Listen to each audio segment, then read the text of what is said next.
네, 안녕하세요. 최준영입니다. 더운 여름 어떻게 보내시나요? 더운 여름의 최고는 역시 에어컨 밑에서 책 보는 게 최고다 라는 말씀드리고 싶습니다.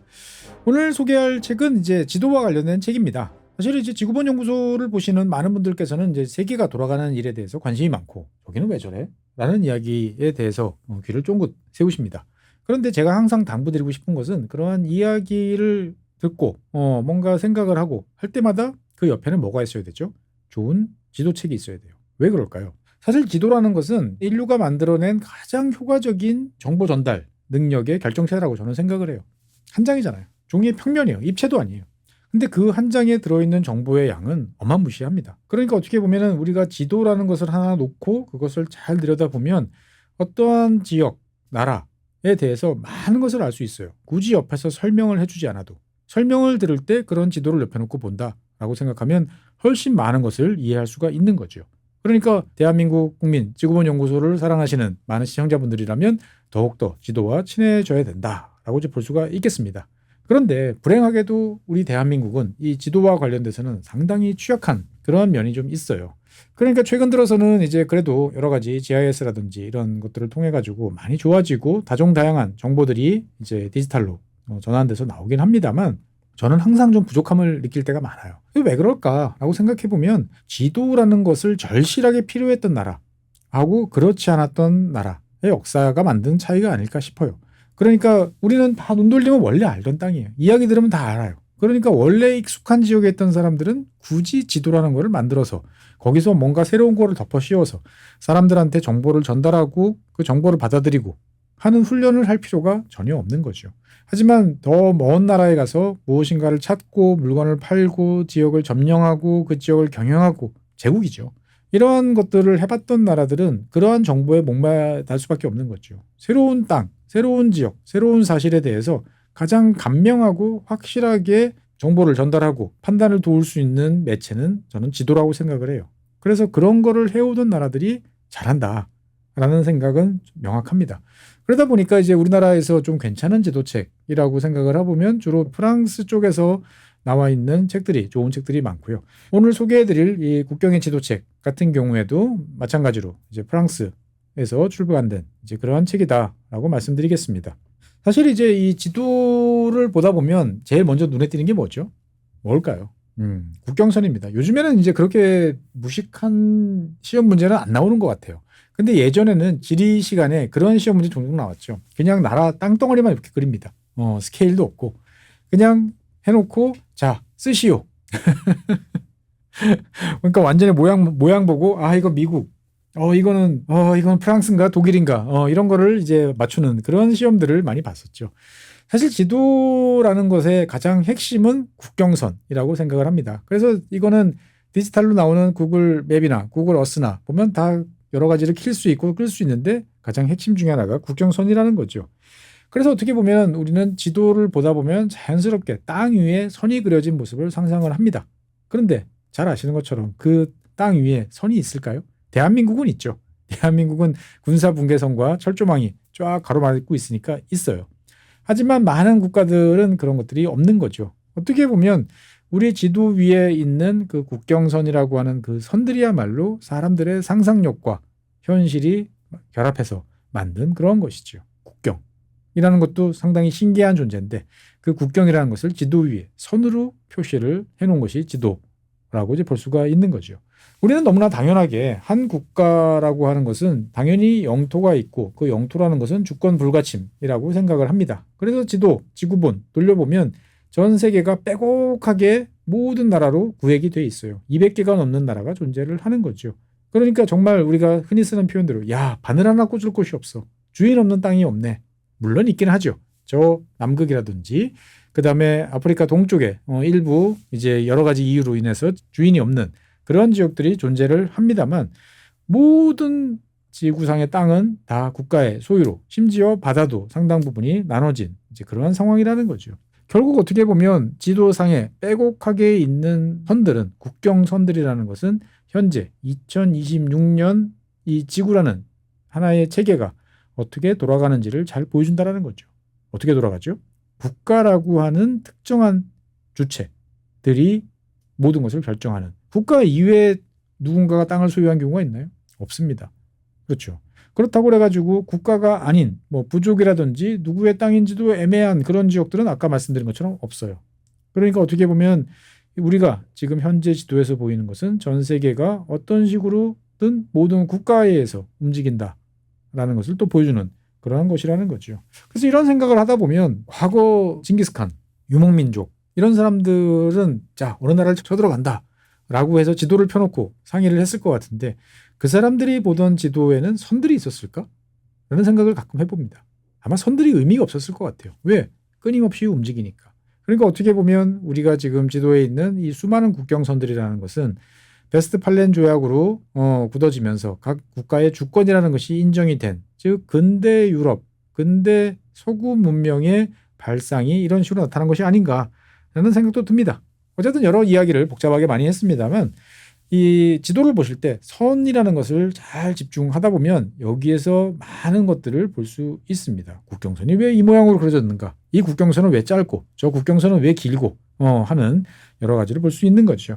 그래서 오늘 지금 말씀드린 이 국경의 지도책이라고 하는 이 책은 왜라고 하는 우리가 어릴 때 사회과부도 지도를 처음 봤을 때 왜 이 나라는 이렇게? 라고 하는 그 왜에 대한 가장 원초적인 답을 줄 수 있는 책이다. 라는 말씀을 드리고 싶습니다. 특히 자녀를 두신 분의 입장에서 봤을 때는 여기 국경선은 왜 이래? 이 나라 모양은 왜 그래? 라는 답을 알려주는 그러한 책이다라고 이제 볼 수가 있겠습니다.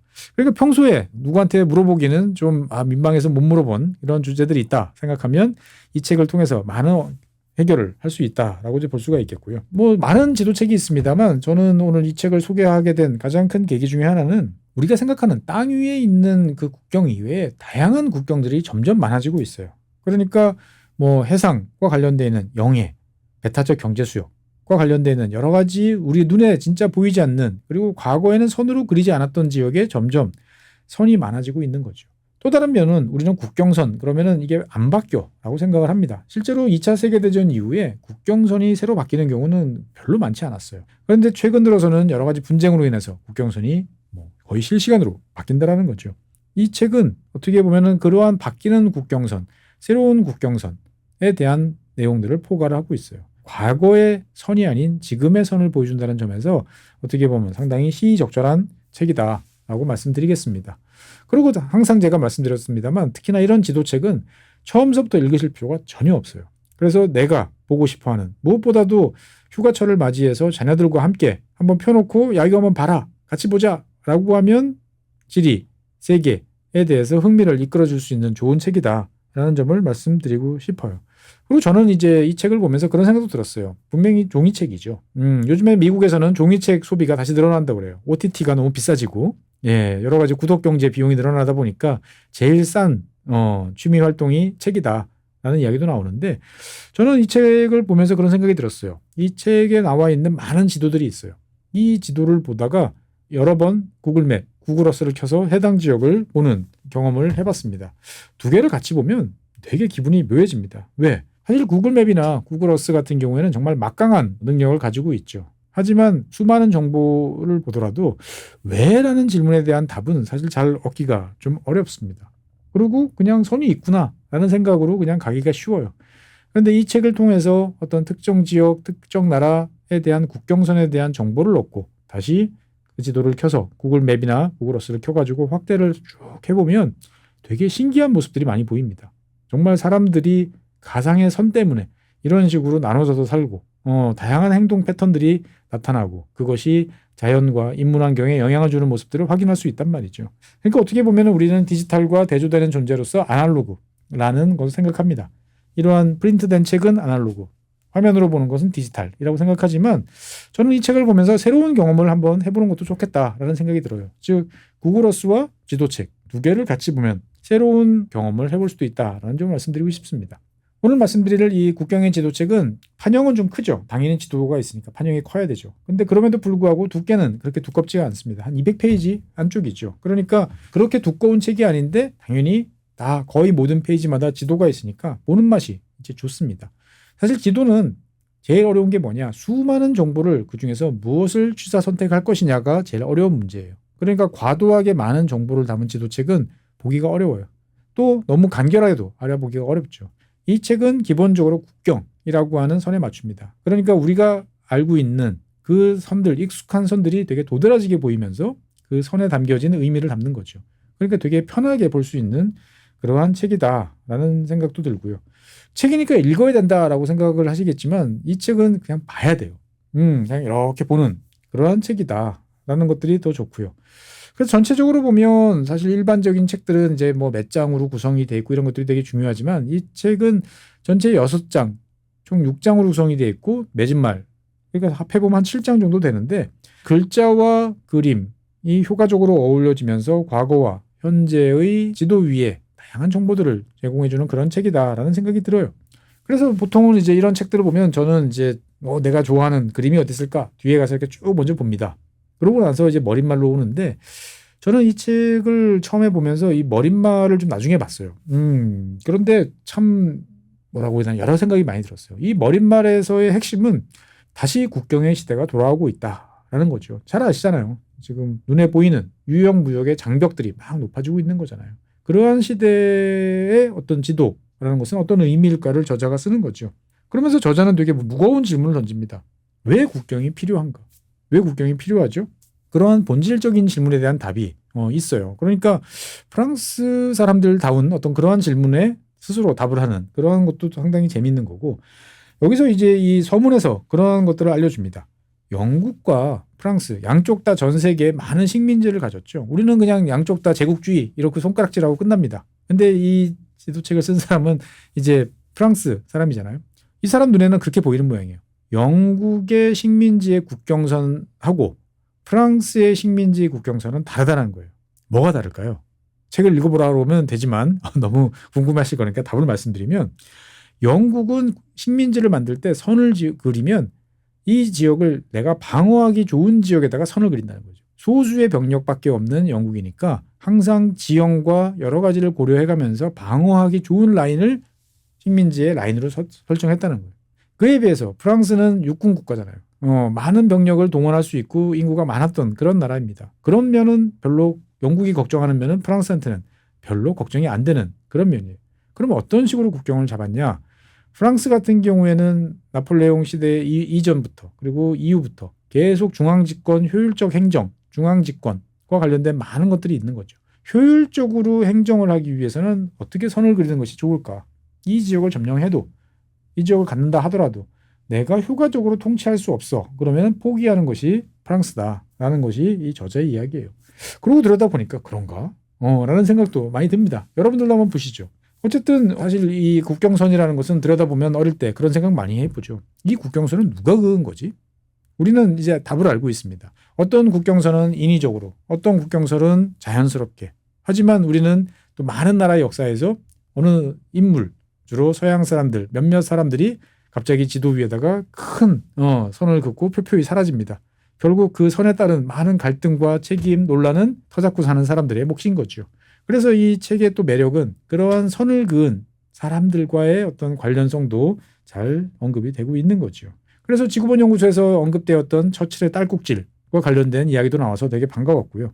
그리고 이제 국경선을 설정한다라는 것이 그렇게 쉽지만은 않다라고 하는 현실적 어려움도 머릿말에 잘 담겨져 있어요. 그러니까 어떻게 보면 지도라는 것을 실제로 만들어보고 지도라는 것이 어떻게 만들어지는지를 과거, 현재를 경험했던 사람들의 노하우와 관점이 잘 드러난다. 그렇기 때문에 조금 빡빡하다, 글자가 빡빡해 보인다 싶어도 머릿말을 한번 꼭 읽어보시면 좋겠다라는 말씀을 드리고 싶어요. 저 개인적으로는 이 저자의 이 머릿말의 여러 이야기 중에서 제일 저의 상식을 깨고 저한테 충격을 줬던 그런 문장이 있어요. 한번 들어보시죠. 자연적 국경은 자연스럽고 합리적이다. 하지만 인위적으로 만든 국경은 모순되고 분쟁을 유발한다. 참일까요? 거짓일까요? 우리는 이 말에 대해서 보통 참이라고 이야기를 합니다. 지도에다가 자를 대고 쭉쭉 그은 여러 가지 많은 선들 때문에 수많은 분쟁이 일어난다라고 생각을 하기 때문에 제가 방금 말씀드렸던 명제는 참이다라고 우리는 알고 있어요. 근데 이 저자는 꼭 그렇지는 않음이라고 이야기를 하는 거죠. 그러면서 여러 가지 사례를 또 설명을 해줘요. 보다 보면 그렇네 라는 생각도 들어요. 차라리 사람이 손으로 그은 게 더 합리적이고 분쟁을 막는 그러한 지역들도 많이 있다라는 거죠. 그러니까 어떻게 보면 제가 지구본 연구소에서 항상 말씀드리지만 다양한 관점에서 바라볼 필요가 있다라는 것을 또 한 번 배우는 그러한 계기가 됩니다. 즉 자연적 국경이라는 것은 우리 입장에서 봤을 때는 그게 너무나 자연스러워 보이지만 어떻게 거기까지 가게 됐죠? 결국은 그 지역까지 내가 반드시 점령하고야 말겠어 라고 하는 어떤 특정한 필요라기보다는 정치적인 목표를 달성하기 위한 프로젝트의 결과라는 거죠. 그러니까 자연스러운 강에 기반한 국경선이라는 것이 그냥 강이 있기 때문에 국경선이 설정이 된 것이 아니고 그 강까지 가고야 말겠어라고 하는 사람들의 정치적인 이해관계가 그러한 국경선을 만들었다는 거죠. 그게 정말 필요했나? 그것이 자연스러웠나? 생각해보면 그렇지 않은 결과들이 많았다는 거죠. 결국은 그러한 정치적 프로젝트라는 것이 사회과학적으로 이야기하면 팽창주의 또는 제국주의라는 수단으로 만들어져서 더 많은 분쟁을 만들어낸 게 인류의 역사 아니냐라는 이야기를 하는데 맞는 것 같다라는 생각이 듭니다. 그렇기 때문에 이 국경선이라는 것은 여러 가지 의미를 담고 있는데 이 저자는 첫 번째 제1장에서는 계승된 국경, 즉 과거에서부터 내려온 그러한 국경과 이야기를 합니다. 즉 국경선이라는 게 과거에도 있었을까요? 만약에 여러분들이 16세기 유럽 지도를 그린다라고 생각해보면 어디까지 국경선을 그을 수 있을까라고 생각해보면 의외로 그을 곳이 많지 않습니다. 아시아나 남미, 아프리카는 아마 더욱더 더 그랬겠죠. 그래서 이 저자는 현대의 국경선은 과거의 국경선과 어떻게 다른가라고 이야기를 해줍니다. 그러면서 그냥 선을 긋는다라는 것이 그렇게 쉽지만은 않은 과제라는 것을 이야기하는 거죠. 즉 수많은 사람들이 살고 있고 그 사람들이 얽히고 설킨 그 지역에 선을 긋는다. 라는 것은 여러 가지 의미가 있다는 거죠. 그래서 국경선은 이 저자는 그렇게까지 이야기해요. 공상이다. 하지만 그 선이 만들어진 국경지대라고 하는 것은 현실이다. 이 사이에서의 괴리가 있으면 문제가 발생하고 괴리가 없으면 안정적인 국경으로 유지가 된다라는 거죠. 그래서 저도 이번에 처음 알았어요. 이 지구상에 있는 수많은 국경선들 중에 절반 가까이가 19세기 후반 1875년에서 1924년 1차 세계대전이 끝나고 난 다음에 만들어진 거예요. 그러니까 그전에는 지금과는 많이 달랐다는 거죠. 19세기 후반 특히 1차 세계대전을 통해서 제국들, 유럽 제국들이 붕괴를 하면서 어마어마하게 많은 결과들이 빚어졌구나라는 것을 이 국경선을 통해서 알 수 있는 거죠. 그리고 전체 국경선의 10% 이상은 불과 30년 좀 더 지난, 즉 1991년 냉전이 종식된 이후에 만들어졌다는 거죠. 그러니까 우리는 국경선이라는 것은 반드시 지켜야 되고 영원불멸이다라고 보지만 꼭 그렇지도 않음. 의외로 국경선의 수명은 짧을 수도 있다라는 이야기를 한 거죠. 그래서 저자는 이제 프랑스 사람이다 보니까 프랑스 사람들 그리고 유럽 사람들한테 던질 만한 질문을 던져요. 유럽인이죠? 그러면 유럽은 어디까지가 유럽일까요? 뭐라고 대답을 하시겠습니까? 사실 이거는 되게 지도를 만드는 사람들한테는 항상 고민인 이야기죠. 더더군다나 유럽 사람들한테는 더 그렇습니다. 왜? 지도를 놓고 보면 엄밀히 말하면 유라시아 대륙이잖아요. 유럽이라는 지역을 이렇게 딱 끊어서 말하기가 되게 어렵습니다. 아프리카 끊을 수 있어요. 아메리카 대륙 끊을 수 있어요. 유라시아라고 하는 이 대륙을 굳이 끊어서 유럽이라고 말을 하려고 하면 어디서 끊어야 되느냐라는 것이 이 지도와 관련돼 있는 수많은 사람들의 고민인데 그러한 것들을 이야기를 하는 거죠. 그러면서 사람들이 생각하는 여러 가지 직관적인 라인에 대해서 하나씩 팩트 체크를 합니다. 그러면서 그거 아닌데 라는 식으로 그런 관념들을 부숴줍니다. 우리는 유럽 사람들은 아니에요. 하지만 유럽 사람들을 이해해야만 또 세계를 이해할 수 있는 그러한 면에서 봤을 때 상당히 흥미가 가는 그러한 내용이다라고 이제 말씀드리겠고요. 그러고 난 다음에 이 계승된 국경이라고 하면 먼저 떠오르는 곳이 어딜까요? 자연스러운 것도 있지만 아까 인위적인 국경도 있다고 그랬죠. 우리가 아프가니스탄 국경, 그다음에 중국과 인도의 국경, 여러 서양 사람들의 이름이 등장을 하죠. 그래가지고 뭐 듀랜드선, 레클리프선 등등과 관련돼 있는 선들을 쫙 모아가지고 하나의 지도에 보여줍니다. 그러니까 어떻게 보면 그전에는 야 잠깐만 이거 어디서 봤는데? 라고 찾아봐야 되는데 이 저자는 한 장의 지도에 그렇게 짧은 시간 내에 특정인이 긴 국경을 그은 것들을 하나의 장으로 모아서 보여줍니다. 그러면 이 지역은 분쟁이 많을 수밖에 없겠구나 라는 생각이 좀 드는 거죠. 그러니까 어떻게 보면은 이 책의 매력이다라고 볼 수도 있겠고요. 그리고 이제 우리는 사실 아시아, 유럽 여기에 대해서는 알지만 다른 지역, 아프리카, 남미에 대해서는 몰라요. 특히나 어떻게 보면 아프리카보다도 더 모르는 지역이 남미 같은데 남미에 대해서 여러 가지 국경 분쟁과 관련돼서도 이 저자는 빼놓지 않고 이야기를 합니다. 그러니까 되게 밸런스가 좋은 책이다라는 점이 많이 들고요. 이 책에서 제가 매력으로 느끼는 것은 이제 머릿말과 더불어서 제 2장 같아요. 2장은 주로 바다와 관련된 이야기입니다. 그래서 여기서 한번 퀴즈 문제. 세상에서 가장 많은 해양 영토, 그러니까 바다와 관련돼 있는 영역을 차지하고 있는 나라가 어느 나라일까요? 어느 나라일 것 같으세요? 뻔하지 않은 나라니까 제가 질문을 던졌겠죠. 맞춰보시죠. 3초 드리겠습니다. 하나, 둘, 셋. 정답은 바로 프랑스입니다. 엄청나게 큰 대서양 태평양에 있는 섬들을 보유하거나 섬들을 보유하지 않거나에 따라서 어마어마하게 많은 결과가 차이 난다라는 점이 힌트입니다. 한번 보시면 의외의 모습들을 볼 수가 있을 거예요. 그래서 이 저자가 저는 2장에 주로 바다와 관련된 이야기를 왜 했는지를 읽다 보면 순간적인 느낌이 왔어요. 왜 그럴까요? 우리는 보통 해양국가라고 그러면 바다와 친한 나라. 그럼 어디죠? 보통 앵글로색슨, 미국, 영국 보통 이렇게 이야기를 합니다. 그리고 중국, 러시아, 독일 이런 나라들은 대륙국가. 그러면 프랑스는 어디에 속할까요? 우리는 보통 프랑스는 육상, 대륙국가라고 보통 생각을 합니다만 그렇지는 않아요. 프랑스는 항상 스스로를 해양국가라 이야기를 하고 해양과 관련되는 많은 역사적 전통을 가지고 있어요. 그래서 이제 이 책에서 보면은 이 프랑스와 해양과 관련된 정보를 또 간결하게 그리고 많은 정보를 알 수가 있습니다. 그래서 실제로 이제 이 프랑스와 해양과 관련된 이거를 보다 보면 막연하게 알던 프랑스 해군의 무기 체계는 왜 다른 나라랑 좀 달라? 라는 거 하나. 그다음에 프랑스의 행정 체계는 왜 그렇게 복잡해? 라는 거에 대해서 또 이해를 할 수 있는 그러한 면들이 있습니다. 상당히 이제 프랑스를 이해할 수 있는 그러한 면들도 있고요. 그리고 이제 지구본 연구소에서 여러 번 이야기했던 스발바르 제도 어디 있죠? 저 북극해 근처에 있는 노르웨이 땅이라고 보통 알지만 이게 노르웨이 땅인가 러시아 땅인가 잠깐 복잡한 면이 있다고 그랬죠. 말로 들어서는 좀 어려운 여러 가지 이야기들이 지도로 잘 설명이 되어 있으니까 저 북극과 관련된 러시아와 관련된 관심 있으신 분들은 이것만 찾아봐도 상당히 재밌다라고 이제 볼 수가 있겠고요.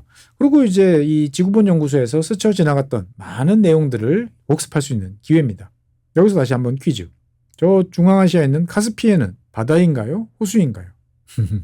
한번 들여다보시면 또 정답이 있습니다. 어쨌든 이 책은 물과 관련되어 있는 사항들을 다종다양하게 담그고요. 그럼 물에는 바다뿐만 아니고 강도 있죠. 그러면 강에다가 국경선을 긋는다. 뭐 많은 나라들이 강에다 국경선을 긋죠. 그러면 어디다 그어야 될까요? 우리는 보통 당연히 강 가운데 긋지. 이게 제일 공정하지라고 생각하지만 실제로 보면 그렇지 않다라는 그러니까 한쪽 저쪽으로 치우친 저쪽 강변이 국경선인 경우도 있고요. 그다음에 다양한 왔다 갔다 하는 그러한 국경선도 있다라는 것을 보여줍니다. 그러니까 참 복잡하구나라는 생각도 드는 거죠. 그리고 이제 많은 나라들이 빼곡하게 이제 모여 있는 지역에서 바다의 영해는 그럼 과연 어떻게 짓지? 왜? 육상 국경을 연장하면 된다 생각하는데 육상 국경을 연장하다 보면 다 맞나? 이런 지역들이 있단 말이에요. 아프리카에 서아프리카에 있는 이제 기니만 주변 지역이 딱 그런 지역이죠. 그러면 이런 지역의 해상 국경은 어떻게 될까? 와 관련돼서도 왜 그렇게 됐는지 어떻게 긋고 있는지를 설명을 해줍니다. 그러니까 우리는 보통 땅에만 관심이 있는데 이 책은 바다 위에 어떤 선에도 많은 것을 알려준다라고 볼 수 있습니다. 그리고 이제 재미로 따지면은 사실 4장이 상당히 재밌어요. 4장은 이제 어떻게 보면 퀴즈 문제 내기 딱 좋은 그러한 이제 인 거죠. 그러니까 상당히 예외적이고 특별한 국경들을 제 4장에서 많이 설명을 해줍니다. 그래서 가장 복잡한 국경이 어딘가라는 그러한 이제 내용도 제 4장에 담겨 있는 거죠. 그래서 월경지와 관련된 그러니까 2중, 3중으로 국경 안에 다른 나라가 있고 그 안에 또 다른 나라가 있는 이런 것들이 이제 왜 그렇게 됐는지와 관련된 내용들 잘 설명을 해주고 있고요. 그리고 이제 정말 이런 곳이 있나 싶을 정도로 뭐 다양한 면들을 설명해 줍니다. 그러니까 가장 긴 국경 어디지? 가장 짧은 국경은? 가장 높은 국경은? 이런 것들 막연하게 한번 생각해 봤는데 찾아볼 엄두는 안 난 그런 것들을 다 모아서 보여주고 있는 것이 이 책의 매력이다라고 이제 볼 수 있겠고요. 저도 이번에 처음 알았어요. 6개월마다 합의에 따라서 주인이 바뀌는 그러한 국경도 있습니다.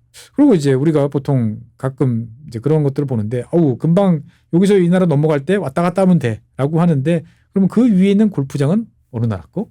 건물이 있으면 어느 나라 거와 관련된 이야기도 이 책에 있습니다. 그래서 4장까지는 상당히 재미있고 유쾌하고 좀 가벼운 마음으로 볼 수가 있어요. 그런데 이제 5장, 6장으로 가면은 약간 좀 분위기가 심각해집니다. 왜? 분쟁과 국경인 거죠. 사실 분쟁이 현대 사회에서의 어떤 국가 간 또는 내전이라는 것은 결국은 선을 다시 긋고 나면 정리가 되는 경우가 많아요. 그러면 전 지구적으로 봤을 때 얼마나 많은 지역에서 분쟁이 벌어지고 있나를 보면 생각보다 훨씬 많구나라는 것을 알 수가 있습니다. 그리고 우리는 그러한 분쟁에 대해서 우리와 멀고 그 나라들이 가난하면 잘 모릅니다. 대표적인 곳이 아프리카의 뿌리라고 하는 소말리아, 소말리란드, 에티오피아, 지부티 그리고 이런 지역이죠. 이 지역의 복잡한 국경과 관련돼 있는 사항들도 따로 정리를 해서 담아주고 있고요. 그리고 이제 설명을 들어도 맨날 헷갈리는 그러한 지역도 친절하게 담아주고 있습니다. 대표적으로 예루살렘 같은 지역이죠. 저도 여러 번 설명했고요. 그 다음에 이제 뭐 인난식 교수님이나 이런 분도 여러 가지 자료를 통해서 왜 예루살렘이 이렇게 복잡한지를 설명을 했지만 계속 잊어먹습니다. 그럴 때 이 책 다시 꺼내 보시면 명료하게 설명이 됩니다. 그리고 저한테는 참 가슴 아픈 그런 이제 기억도 이 책을 통해서 다시 보게 되죠. 유고슬라비아 기억나십니까? 유고슬라비아라는 나라를 알고 있으면 연식이 대충 나오는 거죠. 유고슬라비아라는 나라가 지금 어떤 모습인지를 확인하고 싶어도 이 책을 보시면 한 장에 딱 나오는 거죠. 수많은 사람들의 목숨을 앗아간 그 국경을 보고 있으면 왜? 라는 생각이 참 많이 들어요. 그리고 이제 6장에서는 어떻게 보면은 이제 러시아 특화, 러시아와 관련돼 있는 이야기, 정확히 말하면 소비에트와 관련된 이야기라고 보여져요. 그러니까 지금 우크라이나 전쟁 같은 경우에도 그때로 돌아가고 싶다라는 생각 때문에 벌어지는 전쟁이잖아요. 그러면 그러한 나라들이 어떻게 하나의 국경선을 만들었고 그 다음에 어떻게 다시 갈라졌는지 지금 벌써 하나하나 뉴스를 30년 전에 보던 사람들은 알지만 지금의 눈으로 보면 도대체 어떤 일이 벌어진 거야? 일일이 찾아보기도 갑갑합니다. 근데 이 책은 제6장에서 제국의 변경이라는 타이틀로 주로 러시아와 관련돼 있는 그리고 소련과 관련돼 있는 형성과 붕괴, 변화를 지도로 잘 보여줍니다. 보다 보면 여러 가지 생각이 들어요. 이해도 되고 굳이? 라는 생각도 든다라는 거죠. 특히나 유럽 사람인 이 저자 입장에서 봤을 때는 러시아는 주변 국가들을 왜 불안하게 하고 있나라는 거에 대해서 나름대로의 답을 이 지도로 또 보여주고 있기도 합니다. 그 어떻게 보면 상대를 이해하려고 하는 하지만 이해를 한다고 해서 무조건 수용은 아니죠. 이해를 하려고 하는 그러한 측면에서 봤을 때 이 6장도 러시아와 관련이 있으신 분들은 이거부터 먼저 보셔도 좋다라는 말씀 드리고 싶습니다. 어쨌든 전체적으로 보면 지구본 연구소 독자라면 한번 갖다 놓고 꽂아놓고 수시로 들여다보면 좋지 않을까라는 생각도 좀 듭니다. 막연하게 생각되는 나라 어디 있는지 모르겠다. 그냥 말로만 듣고 있어도 재밌지만 지도로 보시면 훨씬 재밌다라는 말씀 드리고요. 저자의 생각은 잘 알겠어요. 수많은 정보들을 빨리빨리 전달하고 싶은 생각은 알겠는데 그러다 보니까 제 입장에서 봤을 때는 좀 더 자세히 했으면 좋겠다. 근데 만약에 그랬으면 페이지가 500페이지가 넘었겠죠. 그러니까 조금 내가 이런 지도와 관련돼서는 내가 상급자야 라고 생각하는 분들은 조금 아쉬울 수도 있겠다라는 생각도 들어요. 어떻든 간에 많은 분들은 대한민국의 많은 분들은 지도와 관련돼서는 특히 세계와 관련돼서는 아직까지도 여러 가지로 좀 초보자라는 것을 인식을 해야 하기 때문에 이 책임은 충분하다. 그리고 이 책에 대해서 조금 더 궁금한 거면은 그때 가서 찾아보시면 된다라는 거죠. 결국은 항상 적극적 학습이 머리에 오래 남는다라는 뻔한 말씀 다시 드립니다. 항상 이 지구본 도서관의 맨 마지막 멘트에서는 이 말이 많이 나오죠. 우리나라 저자가 쓴 책이었으면 참 좋았겠다라는 말씀 드리고 싶어요. 참 유럽, 특히 프랑스 정말 아름답고 훌륭한 예술적인 측면의 지도책 참 많이 나옵니다. 그리고 지속적으로 나와요. 사람들의 관심사, 국제 정세의 변화에 따라서 그에 걸맞는 책들이 참 많이 나옵니다. 부럽습니다. 그런데 항상 아쉽죠. 그냥 막연히 우리나라에도 한 권 있으면 좋겠다가 아니고 우리는 제국주의를 해보지도 않았고 그리고 아시아 사람으로서 어떻게 보면은 어떤 새로운 지역을 이해할 때 어떠한 관점으로 지도를 만들고 그리고 읽어야 될까라는 목마름이 있어요. 어떤 분께서 좀 이런 것들을 한번 해주셨으면 좋겠다라는 생각도 듭니다. 아마 10년 내로는 되지 않을까라는 생각을 해보는데 여러분들이 이런 책들을 많이 팔아주셔야 출판사 입장에서 봤을 때도 힘을 내서 한번 해봅시다 라고 할 수 있는 거겠죠. 그러니까 어떻게 보면 급한 사람이 우물을 판다는 것처럼 좋은 수요가 좋은 공급을 만든다라는 말씀도 드리면서 오늘 이 책 소개를 마무리하도록 하겠습니다. 휴가철에 옆에 두고 한번 보시면 제일 좋을 책, 국경의 지도책 소개해드렸습니다. 다음 시간에는 새로운 책으로 여러분들 찾아뵙겠습니다. 고맙습니다.